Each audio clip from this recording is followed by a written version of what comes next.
Carlos. Welcome to What If I Say Yes? How are you? I'm fine, thank you. Finally here. I was looking forward to this. Good. So please tell the audience, who are you? Well, I am my mother's son, Virginia, my dad's son, Luis. I am a person who likes to laugh, to make people laugh, to think deeply, and to play with my daughter, Maya. And of course, hang out with you. So now tell the audience, how do we know each other? Well, we both went to graduate school at the same time at the New School for Social Research in New York City. I went for my PhD in politics and later added historical studies. And I was just, I would say, hanging out occasionally in different parts of the university. And I remember that I would hear this person, like a laughter, a loud laughter, let me put it that way, a contagious laughter, friendly laughter. You hear that, those kinds of laughs from across the room, and it's like, it's interesting. So that was the beginnings of that, and I kept looking around, who is this? And I would ask around and say, oh, this is a person who's part of this group that just came from Mexico. I met other Mexican graduate students who came at the same time in the fall to study different areas. But the one that I remember most is asking you for help at the computer center. We had this second floor computer room. Again, we're dating ourselves now because it was just one they had at the time at the graduate faculty, that the building that no longer exists. So I was sitting there and I knew you from a distance, may have met you indirectly through other friends, but I was sitting there and I could sense you. You were behind me and I wanted to get to know you. So I asked you, I pretended I didn't know how to use Word or whatever system we were using at the time. So I asked you over, can you help me fix this, or help me how to help me with this text somehow, deleting something, or, and that's when I started connecting more and wanting to get to know you more. But it was mostly listening to the laughter, and I wanted to meet this happy person. So that's how I remember, just bits and pieces of moments that fall semester of 2000 at the graduate faculty. And then what happened? Because you haven't established clearly what is our relationship right now. So did we eventually remain... ended up obviously dating and marrying. Let me put it that way. So you are my spouse. Yes. So now my side of the story. Yes. That year, a lot of Mexicans arrived to the new school. And the graduate faculty was this building where people who went to study philosophy, sociology, psychology, anthropology, politics, so many different things, we would be in the same building. So this big group of Mexican students was very visible, audible, and I was obviously one of them. And then one day I noticed a guy who wasn't Mexican, but who could speak Spanish, who was very friendly and was very nice to everybody. Not only to us, the Mexicans, but to every single person I ever saw you speaking with. And that was very refreshing because I had come from being in relationships where men weren't like that in Mexico. I'm not generalizing, but my experience was not a very positive one dating in Mexico. And so just the basic You were nice and a nice human being and friendly to everybody. That was a big plus. And then, well, at some point, I think I invited you to a party that one of Probably. our friends in anthropology was throwing in. I remember having bought an organic chocolate or something because I knew it was your birthday or it had been your birthday. Anyway, so yes, we started dating. We went together to that party. And long story short, we have been married and we have a daughter. And now I'm doing these interviews. And this is actually my interview number 25. So to celebrate this big accomplishment of reaching 25 people, and I still have a list to go. I mean, I still have people who have already said yes to being interviewed by me. We wanted to mark this special anniversary by interviewing you, my very special guest, my dear husband. So, I feel honored.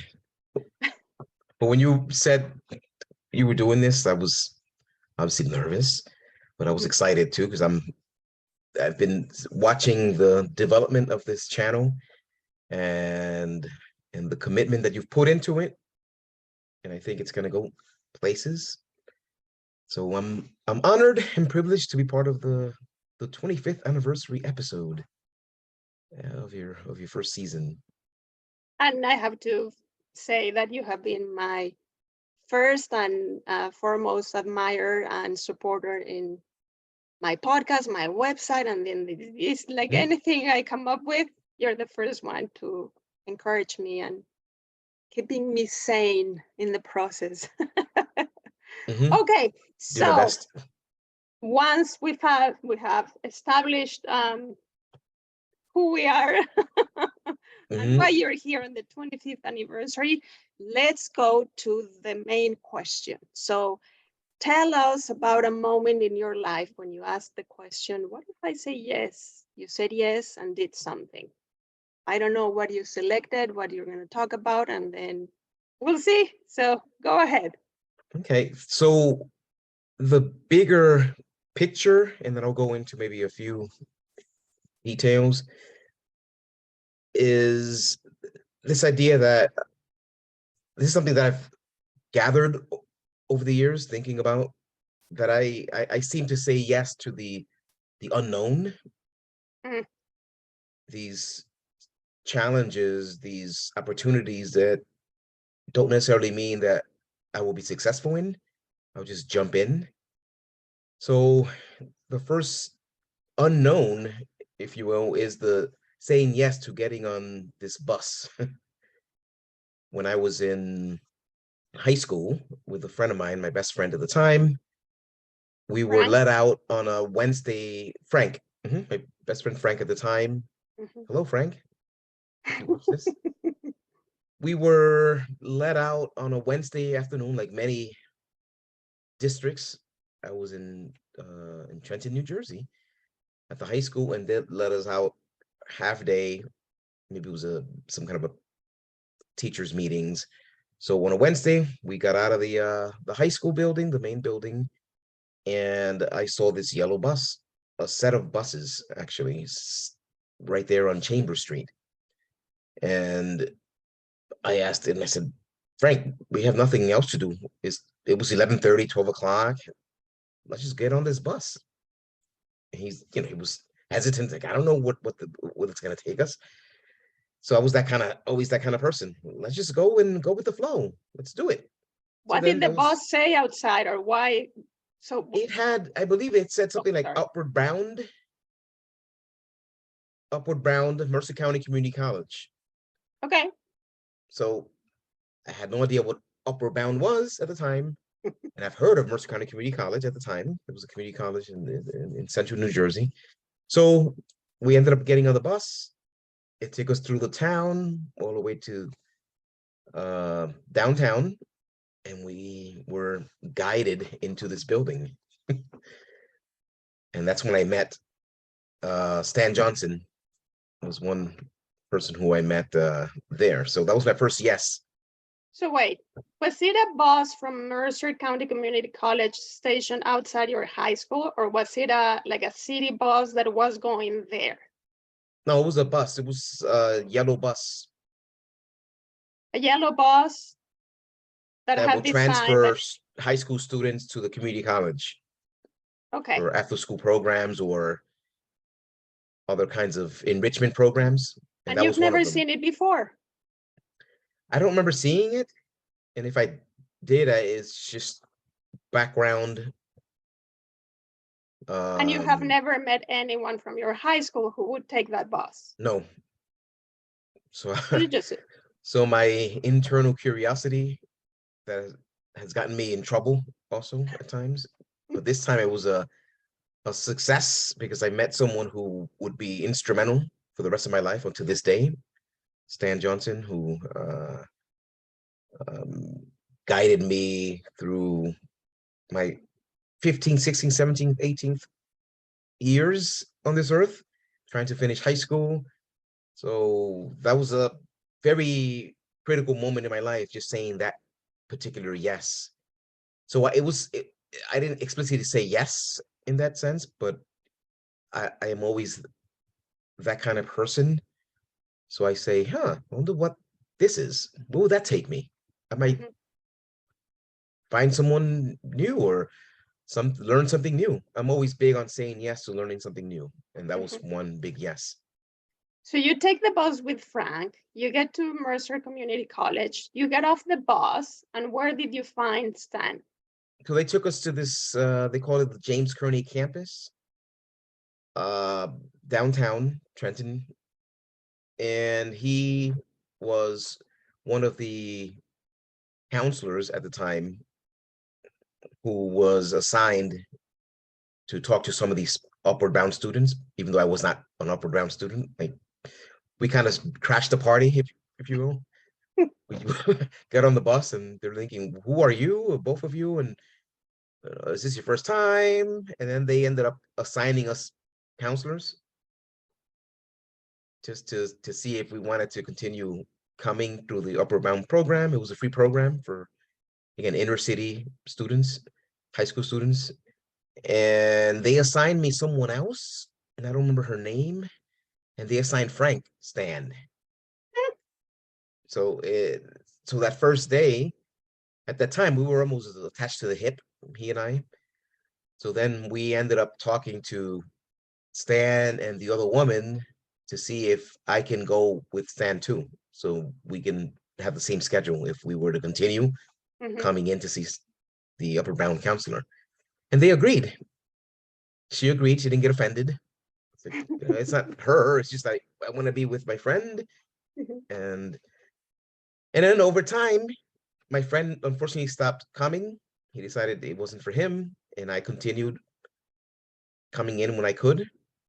And Stan would provide, again, services that the Upper Bound program would have, the resources they had, tutoring services, for example, or day trips at times. So he would arrange day trips to college campuses for those who wanted to move on in the future.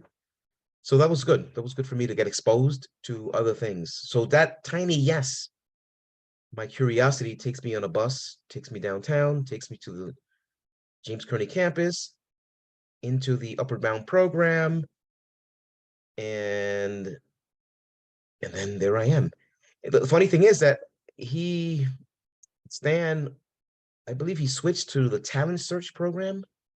So then I also went to that. I just switched over to the talent search program later on. So I basically continued with him. So the term upper bound, does it have anything to do from going from high school to an upper level, meaning college, or what?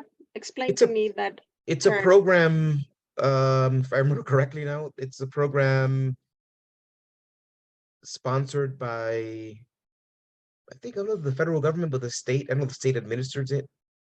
And here the community college gets funding to help students in urban centers, inner city, mostly, if not rural areas, who are, again, working poor, who don't have the resources. If they need assistance with tutoring, for instance, after school programs, so a place to go and be productive, reading, computers. So it's a program that's, again, it's funded by the federal and the state government. Mhm. And that's the idea, to try to fill the gap between those who are lacking certain skills and the resources, and the hope is to try to get them along so they can eventually go to college. Get them like college ready. College ready, and not necessarily Mercer County, the community college, but any people just graduate high school and they get the skills necessary and they go to 4-year schools, private, public. So that day you took the bus with Frank, and then that means, so when you realized what this was about, you then took the bus other days to continue going to this program? I would take the bus to just walk because I didn't live that far Mm. from downtown. What year in high school are we talking about? This was, let's see, I believe when I met him, I was sophomore. So very Sophomore. early. I believe it was early sophomore, the spring semester, almost towards the end of the sophomore year. Did you continue with that program or attending that program during junior and senior years? I did I basically followed him because then he ended up staying at the community college and uh, running or being one of the counselors for the talent search program, which is So let's, similar. the day you took that bus and you realized that this was a program to get you basically college ready, were you already considering going to college, or was that not in your future plans? I was, because I also played baseball at the time, and I wanted to play for a Division I, which is the highest level ranking baseball program. So my eye was on either University of Florida or University of Miami at the time. So that was one way of thinking about it, thinking I need to continue my education because I want to go to one of these top programs so that I can be recruited and go into the major leagues. That was my plan, thinking that I would be good enough to make it to the major leagues. And if Mhm. not, I would have something to fall back on. So I was always thinking about college business, was always in my mind, marketing, these kinds of programs, which is interesting because I did not pursue that route, even though I did in the beginning when I did go to college initially. Mhm. I have a business associate degree. Mhm. I do have that. Okay, so before I could continue exploring this route, but you mentioned you had several moments you can pinpoint when your curiosity and your wanting or your interest in the unknown led you to some other thing. So would you like to Yes, bring another so one? another one, it was early on. I was finishing high school, actually, and I felt that I could do more. And I also felt that did not have the skills, perhaps not the skills, the courage, let me put it that way, the courage to do more public speaking. And I didn't know how to go about that. So part of this curiosity, or part of the saying yes to the unknown, is saying yes to opportunities such as emceeing or leading a program. So when I finished high school, I went to college, and that first semester, I consciously said, I'm going to break out of this mode. And I said yes to, would you like to introduce a speaker in this event? Would you like to introduce this panel in this other event? Can you say a few words to these other students who are coming in from high school at this particular award show or award program? And I would say yes, yes, and yes. So I started saying yes to being in front of people so I can maybe read a few words, present an award. So that was part of me trying to break out of that introverted self, because I was very introverted at times, and other times I was a little extroverted.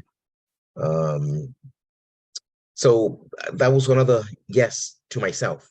Did it bother you being introverted? Being an introvert? Yes. Why at times did it? because I just saw that people around me were getting maybe ahead or getting opportunities that I didn't get because I wasn't being more vocal or um, more assertive. And then over time, I remember counselors and teachers telling me that I was a pensive student, and I saw that as a negative thing, as opposed to, no, this person thinks things through, doesn't jump into conclusions, doesn't try to out talk someone else. Because I saw some of my classmates, and I'm thinking, oh, that's what you have to do. Just jump in there and just say something. But I will sit back and I'm trying to make sense of the conversations and seeing the contradictions that came out of their mouths. And even the humor, because that's another thing that I always pay attention to, is the funny things come out of people's mouths and they don't realize it. So you don't do that. You can't observe that if you're talking all the time. So then I realized, oh, pensive over time, the pensive is someone who observes and thinks through before they speak. So then it took me a long time to think about that being a positive trait. Before that, it was just, I need to jump in because everybody else is doing it and they're ahead of me, but then it wasn't comfortable. It wasn't something that I felt it was part of who I was, the person who I need to take things in, marinate things in my mind, and then bring it back out. So now, the first time you did public speaking, you emceed something or you were in front of an audience, did you prepare with someone, or did you just prepare yourself, or you didn't prepare, just threw yourself to that situation and then figure it out on the go? Well, the first time I was partly given some information about the speaker and they asked me to try to write something. So I did. So it was basic biographical information. And then others around me, the adults in the room at the time, I was 18 years old, and they would say that don't forget to acknowledge certain people in the audience. So they would give me names, especially when we had, politicians or someone in the audience, because they threw me right in the middle of these events at the community college, because I started there. I attended the community college, Mercer County Community College, and they threw me on, the award events or some other event. And they would say, make sure you acknowledge the state assembly person who's sitting on the right. So I would do that. And then I would read the bio of the person who's going to be the keynote speaker, for instance. So I'll sometimes be the person who introduces the keynote address or the person who introduces the panel and the moderator. So I started that way. And then over time, I started getting opportunities that I can write my own speeches, or can you say a few words? I have this group of students who are graduating with these awards. Do you mind saying a few words as a current student? I said, oh, sure. And then I'll just get my little index card at the time, the old-fashioned index cards, put a number on the top, and then write down a theme. And I said, what can I say around this particular theme? And I'll just write it out in pencil because I knew that I can erase at times. So I'll do in pencil, erase something, and I'll try to work on it ahead of time, 2 or 3 days ahead of time. And then I would ask for as much information as possible about the students, about their awards. And then I work my way slowly to writing something short that would tell me how much time I had. So then I'll ask people what would be the most appropriate if I have a 8-minute slot, 5-minute slot, 3-minute slot, and they will Mhm, give me some pointers in terms of how many pages, how many words, practice the speed, mhm, the tone. So I always relied on people who knew how to do mhm, these things. mhm, So I would fly solo in a way, but not really because I'm I always say yes to community. I always look for people who I think can help me mhm, improve whatever skill I'm trying to develop. mhm. Were you good at the beginning, or were you terrible and then you got better with time? I think it was okay. But I've had those out of body experiences. Mhm, So I remember one time having I felt my heartbeat on the corner of my throat, mhm. and then thinking or seeing myself on the other side of the room staring at myself. These kind of moments like, why am I here? But then I started going back to let me go back to the text and keep myself focused. Or I would grab the lectern and squeeze it.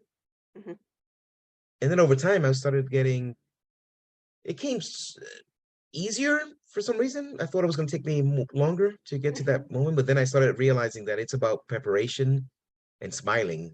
And if you smile, people will smile back, and then you feel the vibes. People are Mm, not there to attack you; they're just there to get the information. mhm, And so when I smiled, they smiled, mhm. and that was helpful. If you go up there like this, Yeah. right, scared and stiff, they'll get Mhm, embarrassed and start doing this, and they'll feel ashamed or embarrassed for you. mhm, But here I started realizing that no, they all know how difficult it is to be up at a podium mhm, by yourself mhm, with these lights pointing at you. And that's why many people don't do that, these kinds of things. They rather have others do it.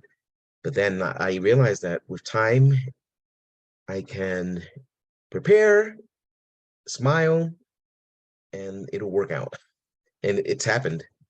So obviously, many, many decades have gone by since that those Hmm. experiences. How are you at public speaking now? I think I do pretty well. As long as I'm prepared with the substance.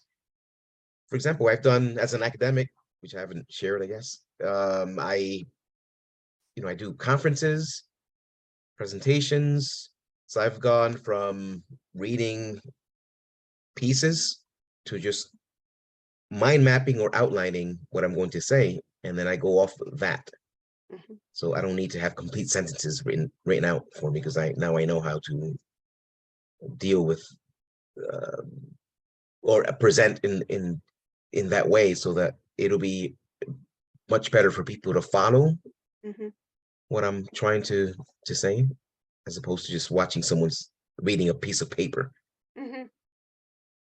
So And yes, by the way, over time, I've improved. going back, you mentioned super quickly that you went to the same college that was that yellow bus had that name, so Mercer County Community College. Yes. Why did you end up going to that college? Was that the only one, the closer one? Not the only one. Was it closer to home, or was it the only one you knew because you have had that experience with the Upper Bound program? No, because I knew of others, because as I said, Stan arranged different trips to different colleges, universities, private, public, around the state of New Jersey and Pennsylvania.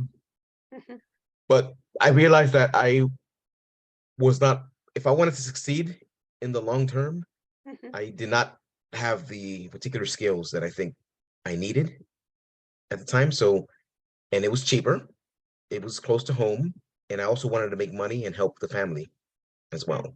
mhm, So I decided to let's just put in the work. When others were going out to different universities and colleges and leaving town, and I just said, no, no, I'd rather go better prepared to the mhm, university than go immediately and then flunk out because I mhm, didn't have the skills. And that's what happens now. People go get into colleges and universities without having the skills, and then they can't retain them because they don't have the skills to survive. So I said, let me just flounder if I have to at the community college level, get my associate degree, and move on. and play some little bit of baseball too at the same time. That's what I did. I saw it as a opportunity to build my skills that I lacked coming out of high school and stay home close to the family and help out working part-time as well. So Somehow I see a relationship, a similar thing between these and when they said that you were pensive, and how you described that for you pensive was the most important thing was not raising your hand and just giving an opinion on something you hadn't thought through. But for you, pensive meant you marinated things and you didn't open your mouth until something was fully developed and thought through. So instead of just jumping and going to college, because that was the next step you needed for your baseball career, you use that pensiveness to say, well, I don't have the skills, I'm gonna take the time. So again, it's taking the time, thinking through, besides linking it to being a very nice person because that you were thinking about your family. So that's lovely. So I can also continue asking questions about this new route, but I wanted to go back to do you have another moment when you were attracted by the unknown? Ooh, another one. Well, yes, I this is later on. I was already at pursuing my bachelor's degree. So I already had transferred from the community college to the university, and I wanted to travel abroad. So one of those things that I wanted to do.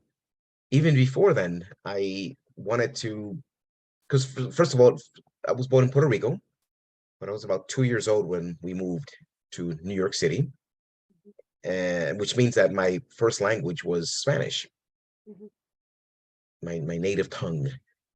So I went through bilingual of one of the first few. I'm gonna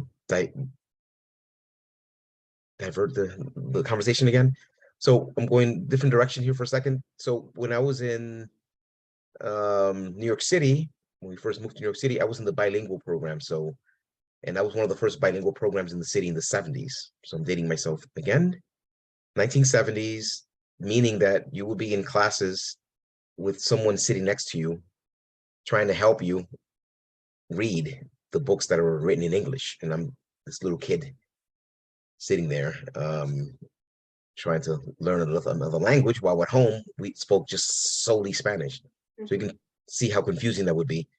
You go to school, this special person, another teacher sitting next to me, while other kids are doing things in English, and I'm sitting there, again, not knowing the language and slowly moving towards that, being more competent and proficient. So that's one thing, just to say that I was, again, native speaker, Spanish speaker.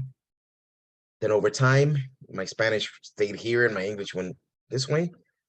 So now I consider the English the strongest language at this point. So I was going somewhere with this. Yes. So before going up to college, transferring to where I went to Fairleigh Dickinson University, Madison campus, I was already thinking about pursuing Spanish training. So I wanted to know, I need to improve I want to bring my language back. So Stan was one who mentioned it in passing, that there was an institute in Cuernavaca, Mexico, for Spanish, for those who wanted to study abroad and learn the language. So then I thought about it for a second, and that idea moved on, and I moved on. I need to say that I was growing up in Cuernavaca, so at that point. So that would have been interesting if I had gone there back in 1988 or whatever the year that was. You were there. So, but then that, again, I moved on from that. I transferred to Fairleigh Dickinson University, and that is when this conversation came back, because my advisor in my political science program, Peter Woolley, I had this conversation with him too about studying abroad or wanting to learn, or not learn, but enhance my Spanish to bring it back to the level where my English was. Mhm. And he mentioned there's this institute academy in Cuernavaca. And he gave me a brochure, and I wish I would have kept it. So then again, Cuernavaca was there already. Two hints of, that I would eventually meet somebody from Cuernavaca. Marry her. So then Oh, oh. that's one of the things that I started thinking about. One is studying abroad, and it finally happened. So then I finally said yes to that, because other opportunities came and went over the years, and I kept saying, I'm not sure I don't want to leave my family. I've never really gone abroad in that way. So this opportunity came while I was studying at FDU. They have their own campuses. Well, at the time, they only had the Roxton College. They hadn't, I don't think, developed the Vancouver program yet or any other. So then I ended up, through Peter Woolley again, helping me do this study abroad program in Roxton College.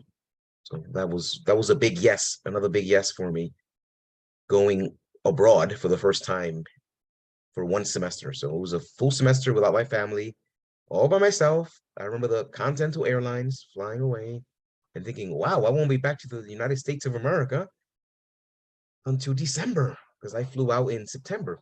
Mhm. So that was interesting for me. Was that the first time in your life that you were leaving mainland USA? Yes, So you haven't since I even had, visited Puerto Rico at that point, gone no, back to Puerto Rico, I had not nothing. gone back to where I was born since, yeah, 2 years. I was 2 years old, came Uh-oh. to, So wait. Ah, your image froze in my computer.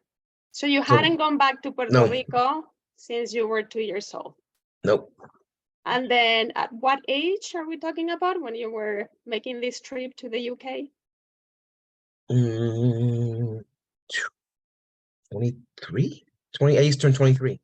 So towards the end of that was basically my senior year. I had a few credits left, because again, I transferred over because I ended up, yeah, based on credits, I basically, yeah, I was a little older than the usual graduate, because I went part-time in the beginning before I transferred to FDU. So I was around 22, 23, basically. So now I want you to give the audience a little bit of more context for all these instances when you Mhm. went towards the unknown. Had someone in your close family, close-knit family, had gone to college before you? No, so I'm first generation college attendee, graduate at all levels, basically. So, because the unknown in that case, it's not only that you were going to college, it was that nobody in your family had gone to college, and your immediate family, that's a term. So there were many things you didn't know about that experience, and there was no one close to you family-wise, because you had Stan, but there was no one in your family who could tell you, oh, this is how it goes, or so that's No, one so thing. it was huge, because again, that was something that I did not know existed. It wasn't around me.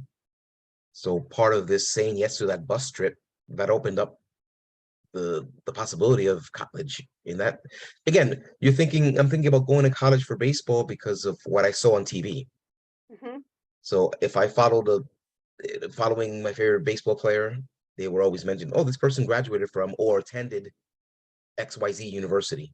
And then they Mhm. were recruited and they were drafted into the major leagues and what have you. And so that was or following college baseball on TV, watching the college level baseball players playing. So it's funny, college came second, baseball first, looking at these connections. So in terms of your future, you were taking the cues from the world of sports. Correct. Exactly. Wow.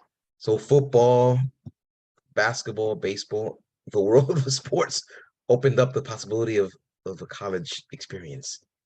And then Anybody in your family into sports, like, or had a career in sports? no, Nobody. not at that time. No.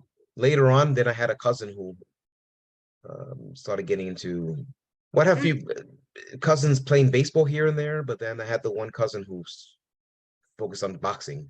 Boxer. Mhm, My cousin Luis Rosado. mhm. So but that was later on. I'm 5 years older or something like that, a few years older than him. So Mhm. And in terms of the trip, so you're going to the UK. Had your parents or anyone in your immediate family traveled abroad ever?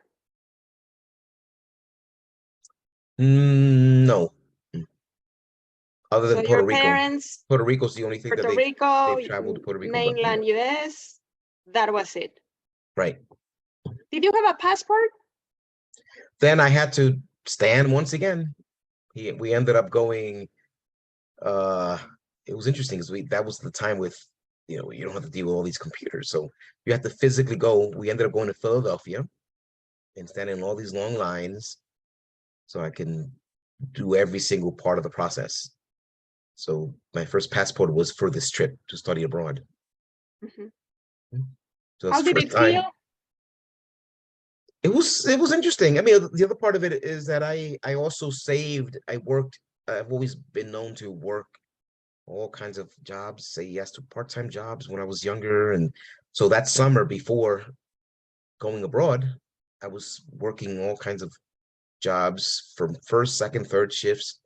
So I paid for the passport process as well. So I saved money initially for the trip. So I Can was we preparing know what myself. kinds of jobs you had? Um, they were all legal, I think. Yes, they were all legal. So one was I let's see. Over not that summer, but over a set of years, because I've been working since I was 14. I haven't Mhm, stopped working. I've worked at a butcher shop. I helped like prepare hot dogs mhm. and hamburgers, chop up Pre- pieces of cows. Preparing meaning not that you get the bun and put the hot dog, No, actually meaning preparing making. the making the actual sausage in this place. So you don't want to know what's in a hot dog. All kinds of things, remains, right? Body parts and things like that. But so at the butcher shop, I Mhm, mean, the good thing about that is that I ended up getting discounts for different kinds of meat for my parents. So they mhm, were always asking me, can you pick this up, that up, this up? So that was good. mhm. I worked in very different jobs in terms of assembly line, building computer fans. I remember that.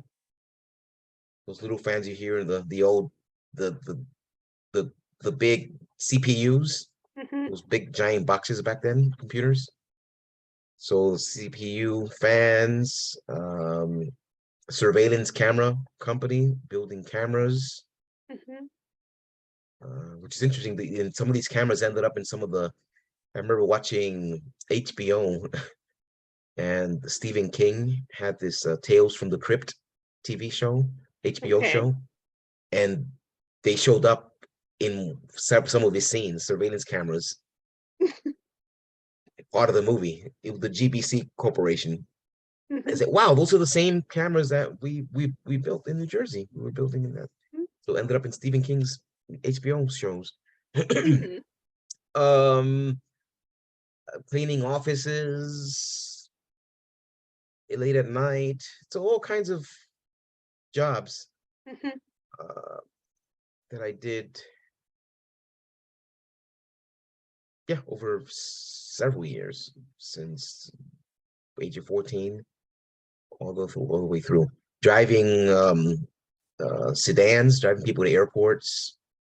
So going from one airport to the next in New Jersey and Pennsylvania, New York City. So I was a driver for the wealthy. So yes, I did several things that I can remember right now. Okay. Any other moment you would like to share about being attracted to the unknown? Well, another big one, of course, is going back to school, because I said yes. I made an attempt to do one thing that didn't work out, and I said I need to do something else. So I wanted to pursue the law, to go to law school. I did a summer program at Seton Hall Law School, and after doing that, I decided I don't think I will be able to put up with that for another 2-3 years. Mm. So I took another year off. I guess that could be a no in a sense, but it's a yes to my heart Mhm. and what I was feeling at the time. Law school was not it. So then I said yes to going back to graduate school and pursuing a PhD. That was another big one, thinking that was never in my mind. It wasn't on any plans that I had before. I found myself wanting to pursue something that um, could continue expanding my my own development, because I always thought about pursuing something that was challenging, that I could then learn and grow with and share and the like. So I said yes to graduate school. Mhm. And of course, I ended up meeting you in graduate school. So that would have been a different path if I had not said yes to going back to graduate school. And that was the best yes you've said.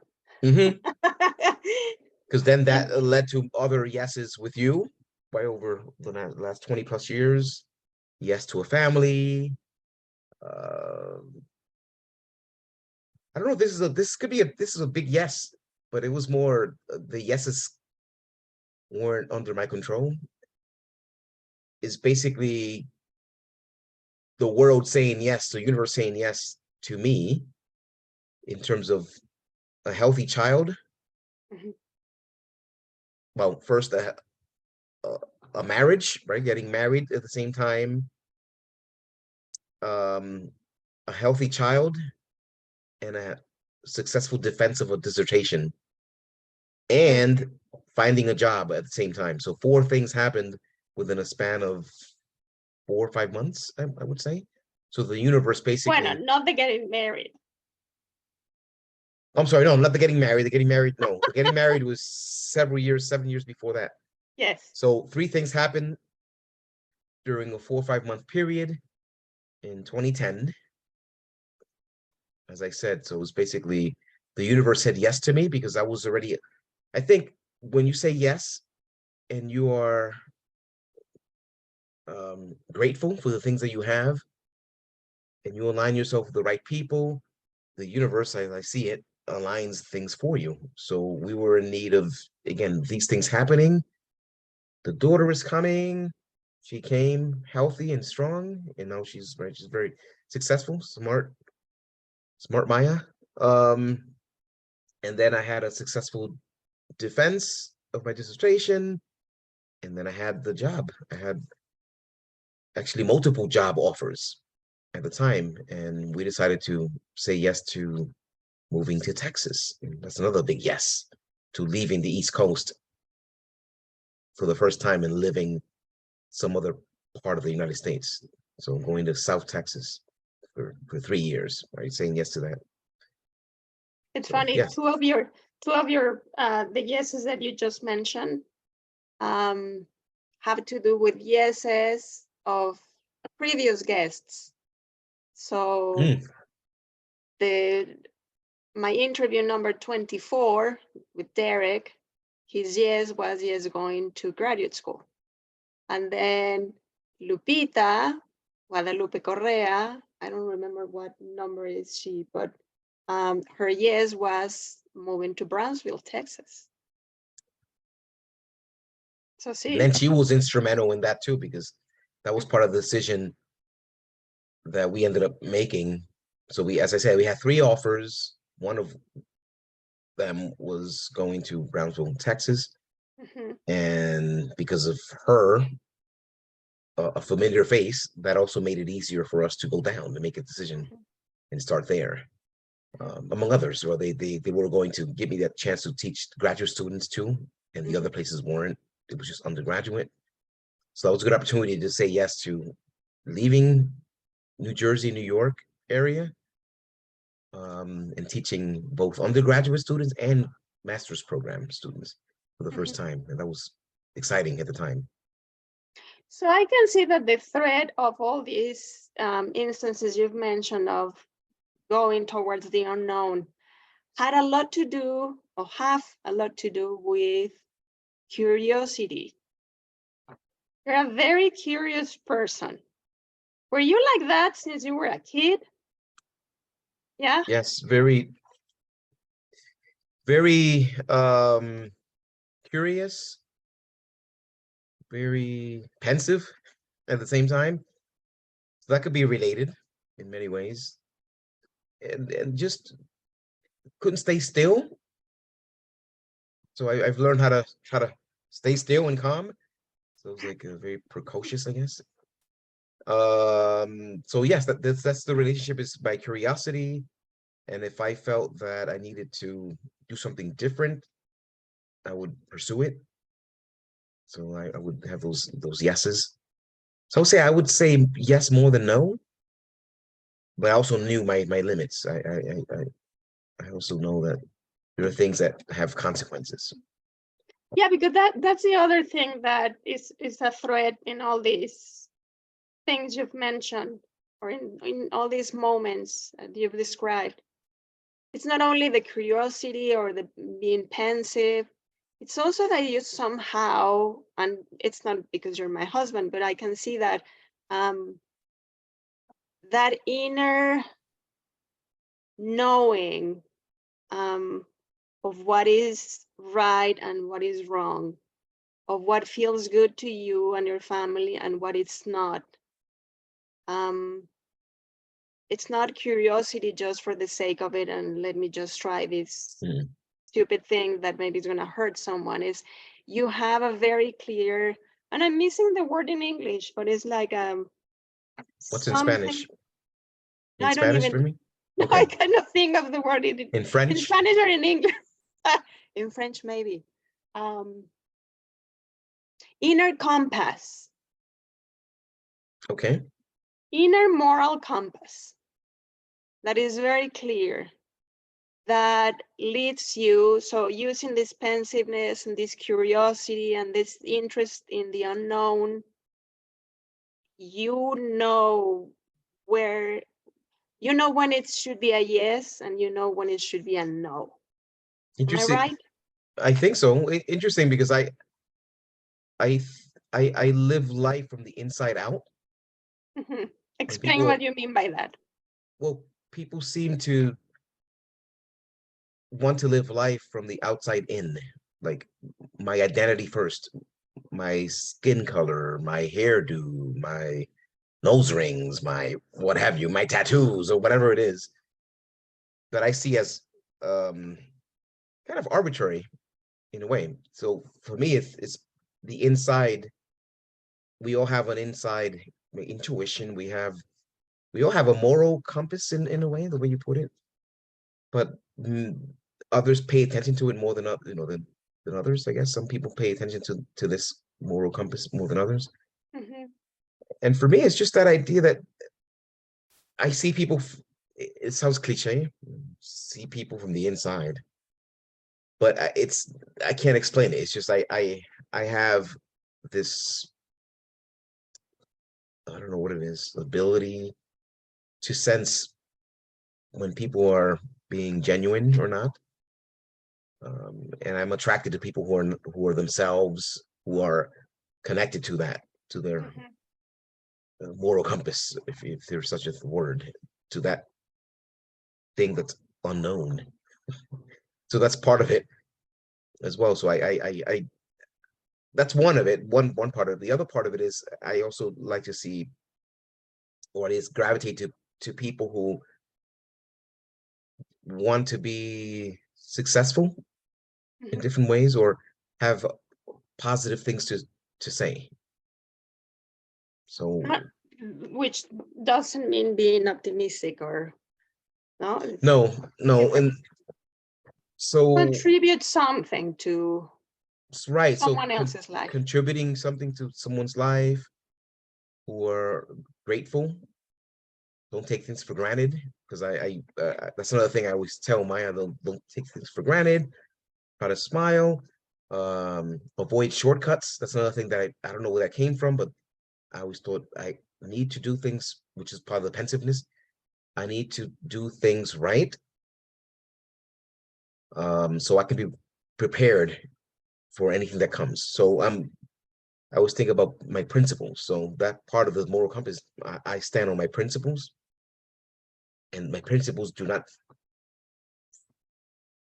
free flow. They stand in the middle of storms, in the middle of family crises, in the middle of celebrations. I try to stay even keel. Right, integrity is one big principle of mine that I always go back to, Mhm. and I make decisions based on that. It's like, wait a minute, I like myself. Let me put it that way. That's another thing. I don't know. It's not really being egotistical, but I think it may come off that way sometimes. People because people look at, again, they're looking at the outside in as opposed to the inside out. So if you go from the inside out, they know that that's where my confidence comes from. Mhm. It's not my externals, and so I don't know how to explain that, but and I also that's what that drove me in when I was doing public speaking. No, I'm going in Mhm. because this is what's gonna keep me grounded and still, Mhm. and then I can offer something to people. So that's what I've done over the years, is focusing on my internals and trying to connect my internal with your internal. People call it soul, people call it all kinds of names. Did you So learn that from someone close to you, your family, or did you just come out like that? I think I came out that way, but then I started again connecting with people who had the words that could help me put it into words. Like Alvin Haywood is another person that I hadn't mentioned, who Mhm. was big as well in my life, in terms of that, connecting my internals with other people's internals, the intuition, the soul. It's hard to explain. It's really hard to explain, and I have that um, with animals too. Believe it or not, I'm exposing myself here, people. So I for some reason, I could be at a park and and you've seen it before. And Maya's seen it. Say, why do they come to you? Why do they go to you, You never to can be me? walking as a family and the I'm dog comes to walking, you. and squirrels will come around. I had birds flying. I got hit in the face. So, and I have dogs coming straight to me. I don't know what it is. So it's that don't do with the externals. I'm not walking around with a piece of chicken, like attracting dogs or dog food, or it just happens. You know what So that reminds me of? So growing up in Cuernavaca, there was this woman, this wonderful woman named Celedonia, who came to our house and that's she right. worked cleaning the house and doing the laundry. And um, I was very close to Celedonia. She loved me since I was a little girl. Um, so she saw me growing up and she knew me very well.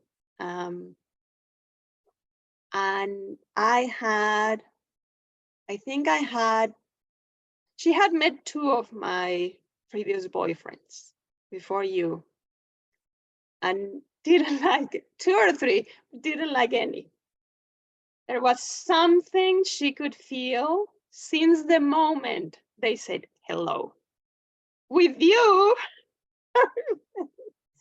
we go to the house, my parents' house, and Celedonia is in the kitchen. And so I introduce you to, you come, you hug Celedonia, she hugs you. And then a few minutes later, just a very brief interaction, you must have talked about something. I don't know. There was a brief conversation, and then a few minutes later, or maybe when you were not in the room, she turned to me and said, "Now, that is a good candidate."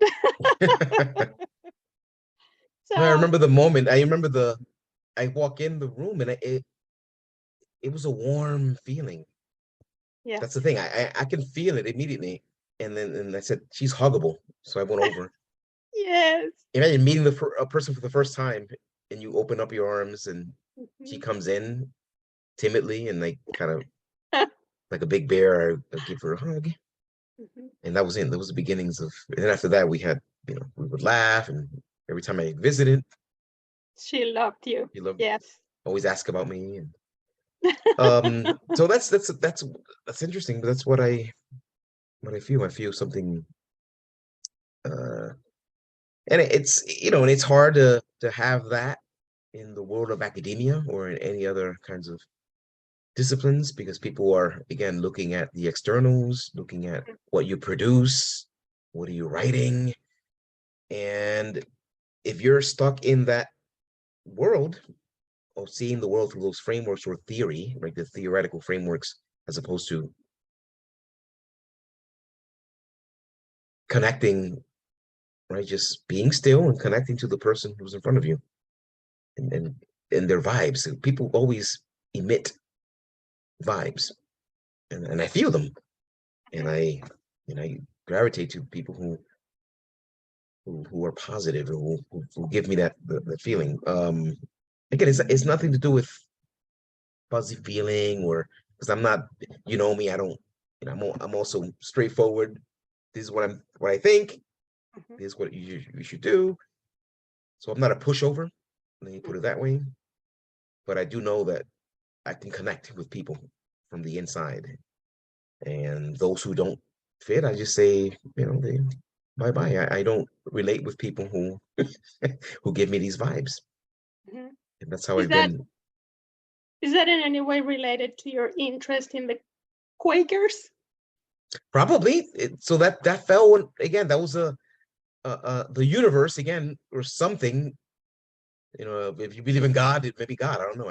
I just think about the universe or something basically aligned this my way, because as you know, I went to the archives to research a different kind of question about Puerto for Rico, your and for your I, dissertation? for my dissertation, I went in to the archives at Haverford College um, to investigate a different set of questions about Puerto Rico and constitutional law, Mhm. and I come out of there with a different project.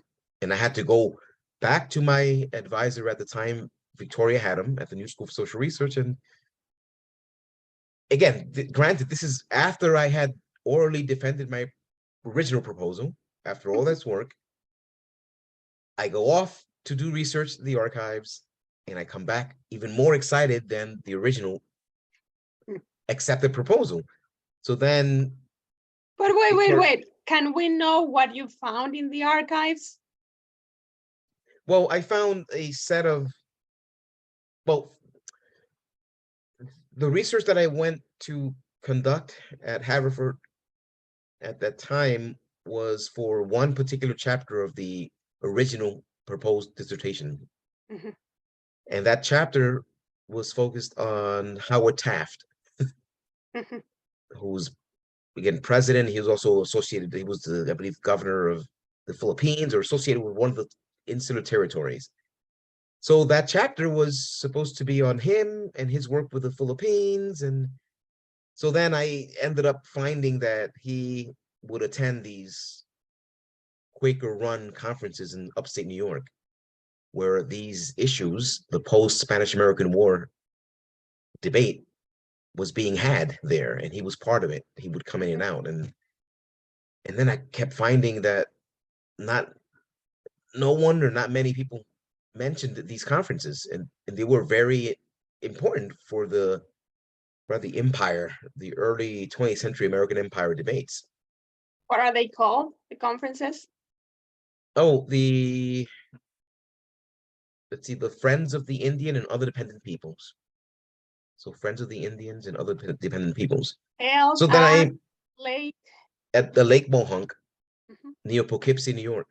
mhm, So so then I found that these Quakers of all kinds were involved almost behind the scenes in state building, in empire building, mhm, at the same time trying to make sense of the humanitarian conditions on some of these, in Puerto Rico, in the Philippines, um, Nicaragua, different places mhm, that the US was, again, expanding its empire.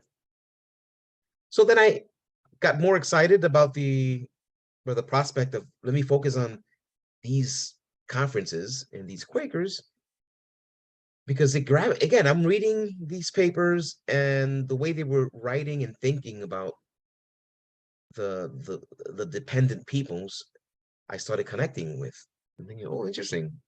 So I went back and I spoke with Vicky Haddam, and she said, you don't have to go through the entire process again of defending it. Just write a short 3 to 5 page version. And I produced it overnight. That's how incredible that this mhm, this epiphany happened. I went back home on the computer, typed it up, and the next day I went back to her, turned it in, and she looked at it, and then she was more excited than I was. And I'm thinking, okay, so if this was more exciting, so why on earth did I end up defending the other one and passing if that wasn't as exciting as this? Well, so then this allowed me to go back to the archives and begin to do research and writing with even more commitment, because now I had a clearer path in terms of what I was wanting to do, mhm, and it connected more with what I believed as well. So even though I grew up Catholic and I really don't follow Catholicism, or I'm not religious in that way, I think something more uh, fundamental exists that informs religion. So I mhm, move away from the dogmas and the right, these rituals, and I focus on, okay, what is it that makes people connect with nature and connect with others in a more fundamental way? And this is what these, again, they were human too. Despite their good intentions, they were still enhancing parts of the US empire. So I realized that, and that's part of the research.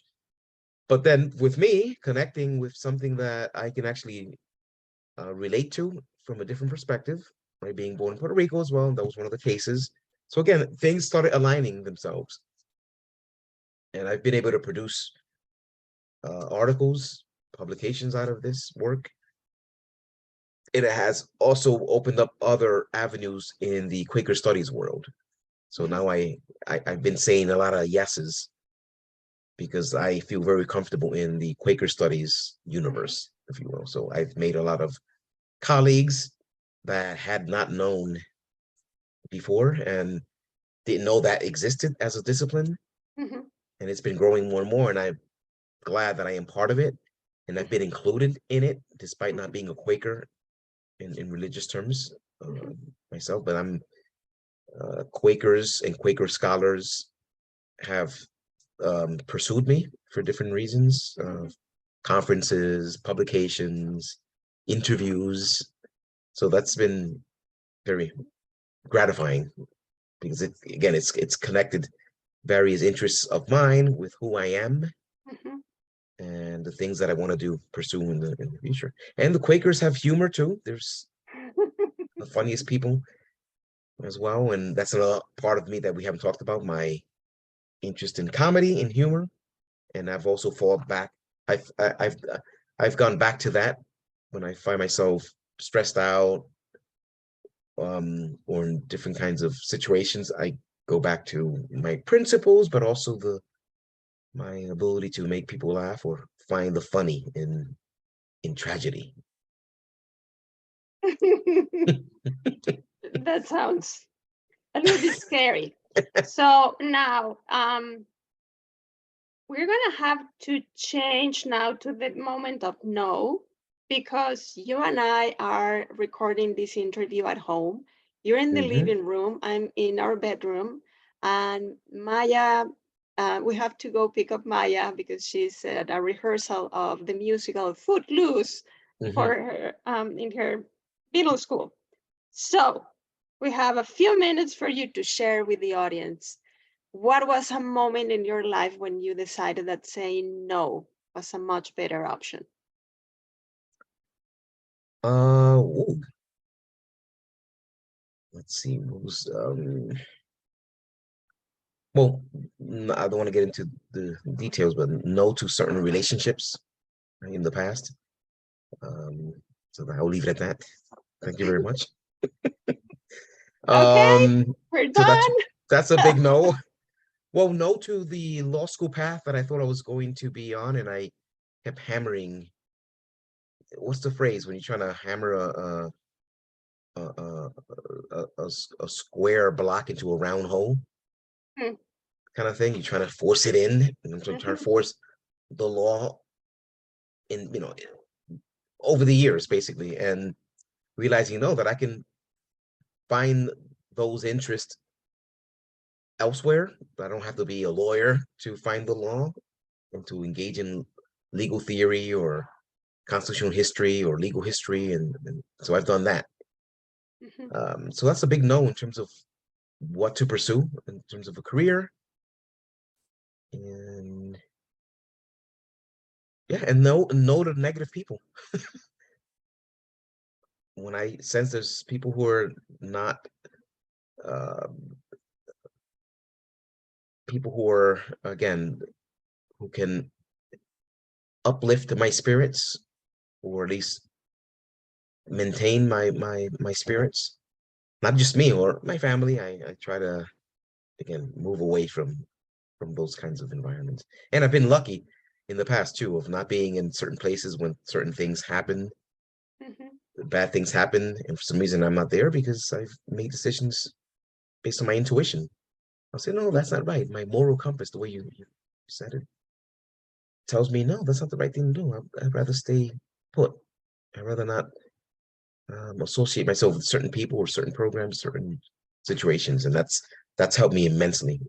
So that those are the boundaries I've, again, going back to the boundaries of saying yes and no. The principles are there, and for some reason I have this intuitive ability to um, not be in the wrong place. Mhm. Is that the right place? Yeah, not be in the wrong place at the wrong time. Well, when it's Um, by choice, because in some yeah, sometimes. instances you end up being in the wrong place at the wrong time. You Mhm. didn't even know it was going to happen. And then sometimes you have the ability to try to navigate and alleviate the whatever the situation, hopefully. And Okay. that's the no. Mhm. So before ending this lovely interview, um, I'm going to task you. Is that correct? Task you. I'm going to Mhm. task you with going back to your um, the moment when you said you wanted to give more and be like do public speaking or emceeing something. I'm going to task you with um, closing this first series of 25 interviews, linking them with Hector, the text he wrote, and the person you knew him to be. So a final mini speech from you to celebrate these first 25 interviews, Mhm. Mhm. and then we'll go pick up Maya. Okay. So I'll say yes to this task. Yes, please. That's my If you future had yes. said The question you always ask it, what is your future yes? This is my current future yes. Um, okay. no, so Hector, I mean, Hector meant a lot to me for various reasons. I don't have the time to share at this point, but he was again a person who lived from the inside out, and that's another thing that I found attractive. Um, and that also allowed me to be honest with him, and he honest with me when we had family situations. He helped me out with on the phone or in person, and we connected. We ended up sharing text and books, recommendations over time. People who are these kinds of thinkers or teachers, intuitive, mindfulness, whatever word you want to use. He was also very kind. I don't know if I mentioned this. Well, I did mention it to you, but let me mention it here. He was the only person other than yourself from the family to attend any conference presentation of mine. Hmm. So he went to the graduate faculty one afternoon. He took the day off because he knew I was presenting a paper on Jacob Landinsky on the Supreme Court. Well, it was a Landinsky conference, and I jumped into something new when they asked me, "You want to do a paper on the Supreme Court or constitutional law?" And I said, "Yes." And I presented, and he was right there taking I notes. didn't remember that. So he was the only. It was great to see a family member again. I was presenting something new, challenging for me at the time, and I was just finishing up. I was just in my first year in the PhD program after finishing up my second master's there at the graduate faculty. So it was 2003, and he was there. So he was so kind, and he honored, right? Well, sometimes people say that, "Oh, well, I'll be there," and okay, it's gonna be in the middle of the day, in the middle of the week, and he apparently took the day off. He showed up, sat a few feet from me, smiled. That was his way of saying, "I'm here." And then that eased my anxiety. Again, I'm surrounded by other graduate students and other public uh, figures, professors and the like, and found my center because I knew that he was there as well. Another person who, again, from the inside out, this connection, and it went very Oh, well. I received and answered questions, and I honored Jacob Landinsky, who had passed away the year before, and the conference was named after him. And then I had again another instrumental person in my life, Hector, sitting towards my left, and I was right there. So it went pretty well. So again, very kind, committed to family. And I think what you have done here, representing what he stood for, I wouldn't say stood, what he still stands for. Let me put it that way, because I'm talking about the inside out. He still stands for this, and he is still present. mhm. And this is why this is still something that we have to pay attention to. The what if I say yes is part of this legacy. Let me put it that way. The legacy of Hector, and he would appreciate it. He would commit himself. He would probably be one of the interviewees if you were right. He would be right front and center because obviously he's the person who said yes in many ways, and that's why he wrote that letter. Yeah, so I think this is a good way of honoring him and continuing his legacy, and thank you very much for doing this and inviting me on the 25th anniversary.